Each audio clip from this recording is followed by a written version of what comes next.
I'm going to demonstrate how to use a script in MATLAB to write some code that creates some data and then produces a simple figure.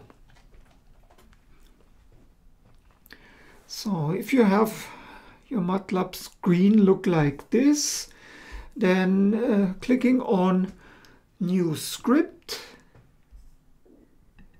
if I just take it away, so up here somewhere New Script, then it will produce a new window within the MATLAB environment, and you can save that under some name, say my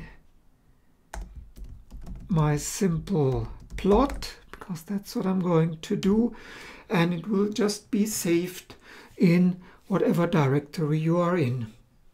If you want to find out what directory you are in, you go to the command window at the bottom now of that environment and type pwd, press enter, and then it will show you the path to the directory, which is the current MATLAB directory. So that's an extremely important information to have, because that file that I just opened, that script file, is also saved in that directory.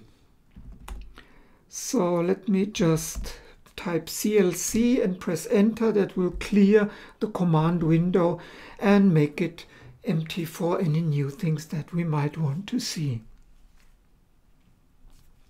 Now all this functionality here in the top bar is something that we are not going to need anymore. So on the right hand side there's this little arrow or triangle. If you click on it, you can just hide it and have it go away. If you want it back, click on Home and it will come back down again. Right, so the first thing in creating a plot is you want to think about how many points do you want to have plotted, and if you know that, you can specify them in a variable. So in my case, if I set n equal 10, then it means I create a variable that will help me to define a plot with 10 points. Then for a plot we need the horizontal axis and the vertical axis. Let's first create the horizontal axis. So if I want to have 10 points, one way to use them is to just type 1:10 and assign it to a variable called x. If I take that semicolon at the end away, and we'll see what happens when I execute this code so far, then we have a horizontal axis that consists of only the integers, and the integers go from 1 to 10. But because 10 is the number of points that I want, I can replace that with the number 10, and you can see that produces exactly the same output. So this is what I want. Right, so CLC again and a clean window down there. Now we go and we create our vertical axis. That's our y-axis. So let's just give it the variable name y and say we would like to see the logarithm of the values in x of those integers. So we type log x, and that will create as many points in y as we have points in x, except the values that y will contain are the logarithm of x. So if we want that, for example, to plot the logarithm of the Fibonacci numbers in your assignment, then this is the way how to produce the logarithms of any values that you have stored in x. And now that we have both axes, we can go and plot. And we plot using the convention of horizontal axis followed by the vertical axis, x comma y. So these are both variables that we need. And if we execute the code, you can see that we get a window, a new figure window, and it has a horizontal axis from 0 to 10, of course, because we have defined integers from 1 to 10, and it has a vertical axis that goes from 0 to 2.5, which seem to be the value range of the logarithms of x. You might want to check what numbers there are actually in y, but we can see it here. It's printed here in the command window, and values go from 0. That's for x equal 1, y is 0, and then goes up to 2.3. So here's just executing the code again will bring up our figure again, and so it's probably a very good plot. Now, one thing that I want to mention is that if you think this is now, it looks like a continuous line, whereas I actually have only calculated 10 points, you can also make those 10 points visible.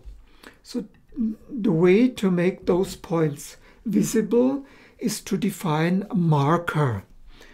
Like marker, we have many possibilities in MATLAB. I'll just show you one. And one of the markers is the empty circle, indicated by that lowercase o. And so if we specify this o in quotes as an argument of the plot function, then executing the code will show us those points only. You see now the lines have disappeared, and now we only have those little empty circles. So surely that's very small. So let's also see how to specify the size of those circles. And this is another argument that you can put in. And if I type a single quote M and then press my tab key on the keyboard, then I can see all the possible options. And as you can see, the last one that shows up here is marker size. So if I use that keyword, it needs to be in quotes, separated by comma, give it a value like 20 pt that is, then the markers in our plot after execution of the code will be much bigger, and you can see nicely where they are.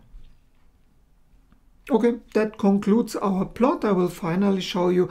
Now you will have the plot created. Now you want to save it, so it's maybe very small on that window here, but under File in the top left of that figure window, there's the option to have Save, and Save, of course, opens a dialog where you are asked what name you want to give to that plot. So my plot, let's call it my plot, and then you have a number of options to choose from, different file formats, which include JPEG, TIFF, EPS if you like. Also PDF is there, and so if we just pick, which one do I pick?